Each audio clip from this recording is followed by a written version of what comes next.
संबंध महाराष्ट्रामध्ये मस्साजोग येथील सरपंच संतोष देशमुख यांची हत्या आणि एकूणच महाराष्ट्रामध्ये मोठ्या प्रमाणामध्ये गदारोळ सुरू झाला। त्याचे पडसाद विधिमंडळामध्ये पण उमटले गेले। ज्या ज्या आमदारांनी या प्रश्नाला वाचा फोडली त्याच्यामध्ये आमदार सुरेशजी धस असतील, आमदार संदीप क्षीरसागर असतील, त्याचबरोबर संसदेतील सन्माननीय बजरंगजी सोनवणे असतील आणि त्याचबरोबर नमिताताई मुंदडा असतील, अंबादास दानवे साहेब असतील, रोहितदादा पवार असतील आणि जवळपास बऱ्याच अशा आमदारांनी जो प्रश्न मांडला आणि एकूणच महाराष्ट्रातलं जे काही सध्याची परिस्थिती आहे ती लोकांच्या समोर आली।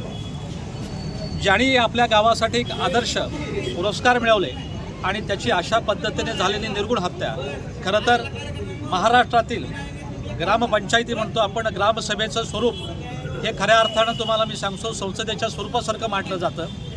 आज हा दिवस, त्यांच्या हत्येचा दिवस या महाराष्ट्रातल्या ग्रामपंचायतींनी तुम्हाला मी सांगतो काळा दिवस म्हणून पाळला गेला पाहिजे। या पद्धतीनं हे जे काही चित्र आहे, पुरोगामी महाराष्ट्र चित्र आहे, हे त्याचं चित्र कशा पद्धतीनं विचित्र झालेलं आहे हे आज संबंध भारत देशाच्या पुढं जगाच्या समोर या ठिकाणी आलेलं आहे। या ठिकाणी अनेक नेत्यांनी आपली आपली त्या ठिकाणी भूमिका आहे, रस्त्यावर उतरून आज या गावचे भूमिपुत्र आणि मामाच्या गावी गेलेले संतोष देशमुख आज त्यांना भावपूर्ण श्रद्धांजली वाहण्यासाठी आज बार्शीकर या ठिकाणी एकत्र जमले होते। आपल्या भावना त्यांनी आज कॅन्डल मार्चच्या निमित्ताने या ठिकाणी लोकांच्या समोर आणल्या।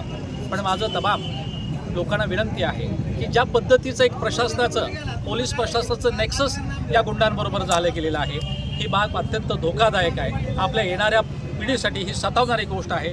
आपण सुजाना जागरिक म्हणून जी जागरूकता आपण या ठिकाणी दाखवली, जे ऐक्य त्या ठिकाणी दाखवलं, ज्या ज्या लोकांनी हा विषय उपस्थित केला, अर्थात मुख्यमंत्र्यांनी जरी कठोर कारवाई दिली असली तर अशा प्रकारच्या प्रवृत्तीवर तुम्हाला सांगतो नागरिकांनी सुद्धा समोर येऊन तुम्हाला सांगतो तिथल्या तिथं हे गुंडगिरी रोखण्यासाठी स्वतः समर्थपणे आपण या ठिकाणी समोर आलं पाहिजे एवढी भावना व्यक्त करतो। आणि परत एकदा काळा दिवसच तो त्यांच्या हत्येचा महाराष्ट्राने महाराष्ट्रातल्या ग्रामपंचायतींनी तो त्या ठिकाणी काळा दिवस जाहीर करावा अशी मी शासनाकडे मागणी करतो।